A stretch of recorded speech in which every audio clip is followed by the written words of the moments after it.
Apply पे click करने से आपको जॉब कभी नहीं मिलती। वीडियो में मैं आपको 2 ट्रिक्स बताऊंगी, एक जिससे मैंने ओंटारियो में जॉब ली थी, एक जिससे मैंने स्केचवन में जॉब ली थी। तो आज की वीडियो है एक थोड़ा सा लाइफ अपडेट। मैं अपने स्टेटस के बारे में आपको बताती हूँ। वैसे आपको पता ही होगा, पिछली इतनी वीडियोस में मैंने शोर मचा रखा है कि मेरे को जॉब नहीं मिल रही। तो अभी मैं आपको बताती हूँ कि मुझे जॉब मिल गई है। आफ्टर मोर देन 2 मंथ्स मेरे को सस्केचुअन में जॉब मिल गई है। तो नए लोगों के लिए मैं आपको बता दूं कि मेरा नाम है रितु और मैं ओंटारियो में रहती थी। मैं वहाँ जॉब करती थी, बट हम लोग रिसेंटली सस्केचुअन मूव किए हैं, तो मूव हुए हैं तो मेरे को वहाँ की जॉब छोड़नी पड़ी।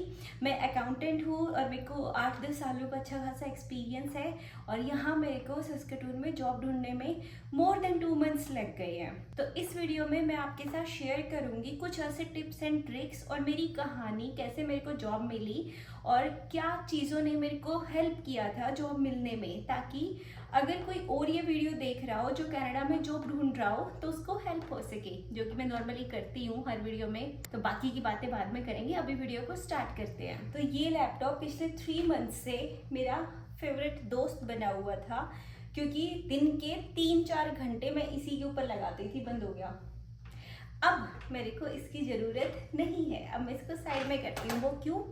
क्योंकि जॉब अप्लाई करना इतना इजी काम नहीं होता। कहने को लगता है कि आपको बस एक अप्लाई पे तो क्लिक करना है, बट सिर्फ उस अप्लाई पे क्लिक करने से आपको जॉब कभी नहीं मिलती, जो मैंने एक्सपीरियंस किया है कनाडा में। इसके साथ साथ आपको बहुत सारी चीज़ों में और भी रिसर्च करनी पड़ती है जब आप जॉब अप्लाई करते हो, और ध्यान में रखना पड़ता है कुछ चीज़ों को।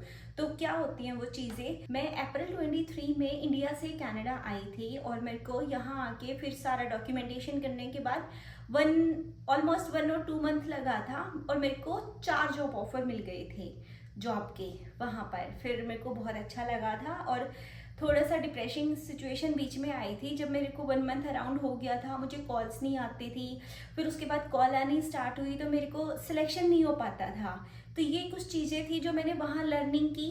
वही चीज़ें सेम मैंने सस्केचुअन में इम्प्लीमेंट की, बट मेरे को वो चीज़ें हेल्पफुल तो हुई, बट सच बताऊं इतनी हेल्पफुल नहीं हुई। यहाँ आके मैंने कुछ और लर्निंग ली, कुछ और ट्रिक थी जो मेरे को काम आई। सबसे पहले मैं बताती हूँ कि ओंटारियो में मेरे को क्या किस चीज़ों ने हेल्प किया था।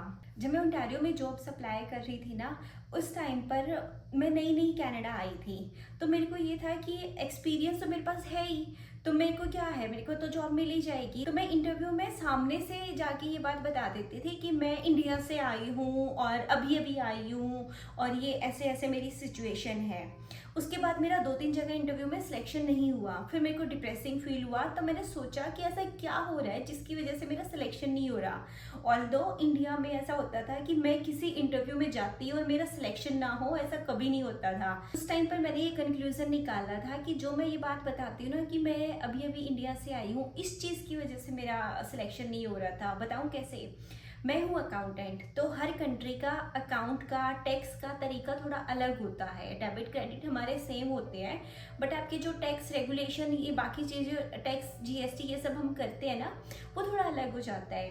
तो मेरे को 1-2 इंटरव्यू में भी ये चीज़ पूछी गई थी कि आपको कैनेडियन टैक्स की नॉलेज है कि क्या है। तो मैं उस चीज़ को जस्टिफाई तो करती थी, बट इतना नहीं कर पाती थी। मैंने उस चीज़ को ध्यान किया, मैंने ऑनलाइन पढ़ाई की, यहाँ के टैक्स के बारे में सीखा। मेरे हस्बैंड भी अकाउंटिंग में ही जॉब करते हैं, तो मैंने उनसे सीखा। उसके साथ मैंने कुछ ट्यूटोरियल्स देखे, उनसे मैंने कैनेडियन टैक्स के बारे में पढ़ा, तो मेरे को इन डीप नॉलेज हो गई।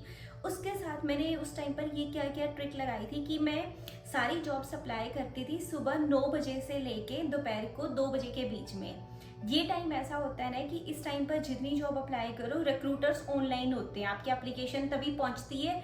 हो सकता फेयर चांस है कि वो आपको एप्लीकेशन को रीड कर लेंगे और आपको कॉल आ जाएगा। उसके साथ सेकंड चीज़ सबसे ज़रूरी थी कैनेडियन फॉर्मेट। कैनेडियन फॉर्मेट क्या होता है? ये कोई अलग फॉर्मेट नहीं होता, बस यहाँ पर क्या होता है कि आपका रेज्यूमे पहले एटीएस में जाएगा, एप्लीकेशन ट्रैकिंग सिस्टम। मतलब आपके रेज्यूमे में कोई भी ऐसे टेबल नहीं होनी चाहिए। अगर टेबल है तो वो उस चीज़ को पढ़ नहीं पाएंगे।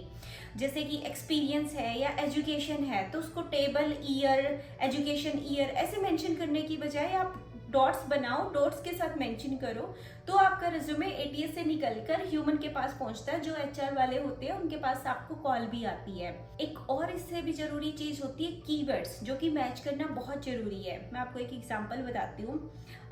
फॉर एग्जांपल मैं अकाउंट में हूँ, तो फिर मैं आपको अपना एग्जांपल बताती हूँ। हम वेंडर पेमेंट करते हैं, कोई इस चीज को बोलेगा कि वेंडर पेमेंट है, कोई इस चीज को बोलेगा सप्लायर पेमेंट है। चीजें वो दोनों सेम ही है, कैसे करते हैं क्या कुछ है, बट जो एटीएस है वो एक मशीन है, कंप्यूटर सिस्टम है। आपका रिज्यूमे में उन्होंने लिखा हुआ है उन्हें ऐसा बंदा चाहिए जो वेंडर पेमेंट करता हो, आपने रिज्यूमे में लिखा हुआ है कि आप सप्लायर पेमेंट करते हो।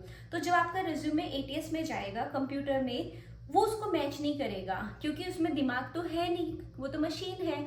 मशीन आपके सिर्फ कीवर्ड के सहारे चलती है, तो वो आपके रिज्यूमे को फेल कर देगा कि आपके कीवर्ड्स मैच नहीं होते, मतलब आप क्वालिफाई नहीं करते। जब इंसान अगर होता तो वो दोनों चीजों को रीड करके समझ जाता। तो आपको ये सोचना पड़ता है कि जो लैंग्वेज और कीवर्ड्स आपके जॉब डिस्क्रिप्शन में मेंशन है, आप वही मेन चीजें उठाकर अपने रिज्यूमे में भी मेंशन करो, ताकि जब आपका रिज्यूमे एटीएस से जाएगा तो उसको गो थ्रू कर जाए और वो ह्यूमन के पास पहुंचे और आपको कॉल आ जाए। उसके साथ कैनेडियन स्टाइल रिज्यूमे में एक ये भी होता है कि आप अपना, वो तो शायद मेरे को लगता है इंडिया में भी होता है, मतलब मैं तो इंडिया में यही रखती थी। कुछ लोग मेंशन करते हैं रिज्यूमे में education then your work experience. सबसे फर्स्ट आपने जॉब की, फिर दूसरी की, फिर थर्ड की, फिर आपका रिज्यूमे खत्म। फॉर एग्जाम्पल यही आपकी लास्ट जॉब थी। ऐसा नहीं होता। आपको सबसे पहले अपनी जो लेटेस्ट एक्सपीरियंस है, जो करंट आपकी ऑर्गेनाइजेशन थी जहां आपने काम किया, उसको सबसे ऊपर रखो। उसके बाद सेकंड लेवल पे उसके पहले की ऑर्गेनाइजेशन, फिर उससे पहले की, मतलब जितना भी आपका एक्सपीरियंस है वो सारा, वो खत्म होने के बाद फिर आप अपनी एजुकेशन को रखेंगे और एक्स्ट्रा की स्किल्स को रखेंगे। ये कैनेडियन स्टाइल रिज्यूमे होता है। तो मतलब जब रिक्रूटर आपकी तरफ देखेगा तो उसको सबसे पहली नजर आपकी करंट एक्सपीरियंस पे जानी चाहिए, बाकी चीजों में टाइम वेस्ट ना हो इसलिए। तो ये सारी टिप्स एंड ट्रिक्स थी जो मैंने अपने एक्सपीरियंस से सीखी थी, और आप अपने रिज्यूमे में ऐड कर सकते हो अगर आप भी जॉब देख रहे हो तो। अब चलते हैं वीडियो के सेकंड फेज में कि मैंने सैस्केटून में जॉब कैसे ढूंढी थी। तो वीडियो में एंड तक बने रहना, क्योंकि वीडियो में मैं आपको दो ट्रिक्स बताऊंगी, एक जिससे मैंने ओंटारियो में जॉब ली थी, एक जिससे मैंने स्केचवन में जॉब ली थी।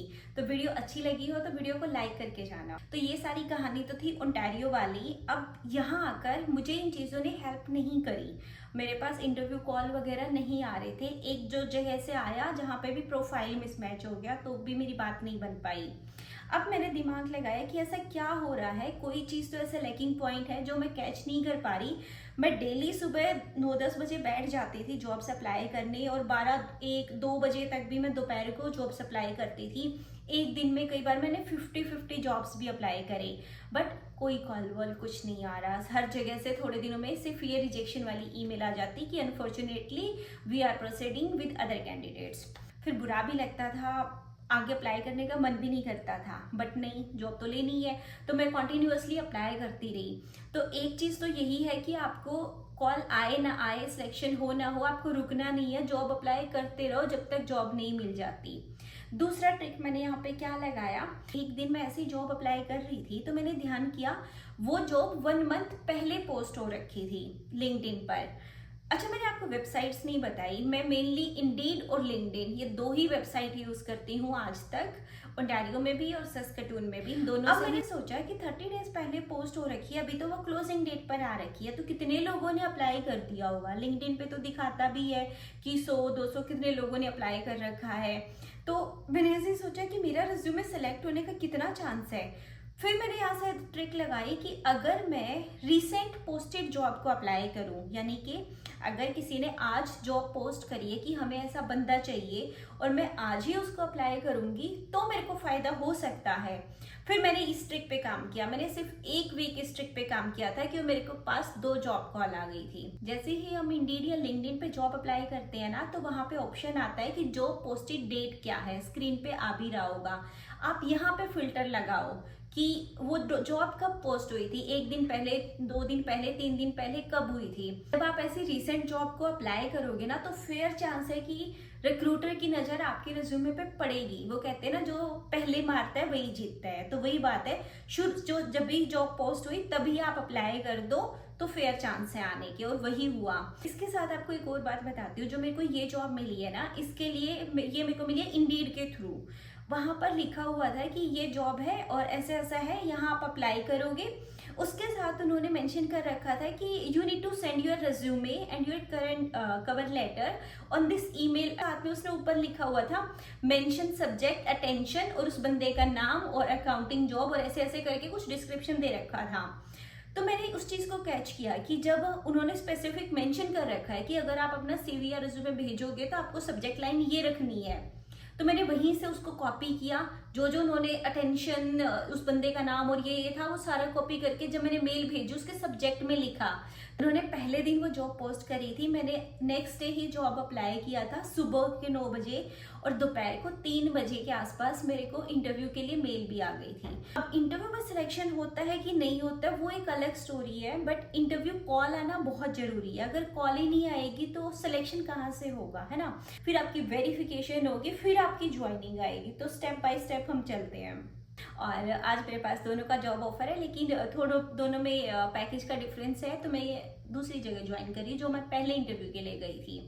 और रही बात मेरी पोजीशन की, तो मुझे यहाँ पे अकाउंटिंग लीड की पोजीशन मिली है, जो कि मैं बहुत बहुत हैप्पी हूँ और मेरे एक्सपीरियंस के अकॉर्डिंग भी है, पैकेज भी अच्छा है and everything is settled and most important hybrid है ये। तो ये मैंने आपको बहुत ही लेमन लैंग्वेज में समझाया है। मैं कोई हाइपोथेटिकल वीडियोस नहीं बनाती, मैं बहुत आराम से आपको समझाती हूँ कि आप ऐसी ऐसी चीजें करो, आपको हेल्प मिलेगी और जॉब जरूर मिलेगी अगर आप कनाडा में हो और जॉब ढूंढ रहे हो। आई होप आपको वीडियो अच्छी लगी होगी। अच्छी लगी हो तो इसको लाइक करके जाना, चैनल को सब्सक्राइब करके जाना, और अगर पहले के सब्सक्राइबर हो तो वीडियो कैसी लगी मेरे को ये कमेंट में जरूर बता के जाना और मेरे को कांग्रेट्स भी बोल के जाना। तो ठीक है, मिलेंगे नेक्स्ट वीडियो में, तब तक के लिए बाय बाय।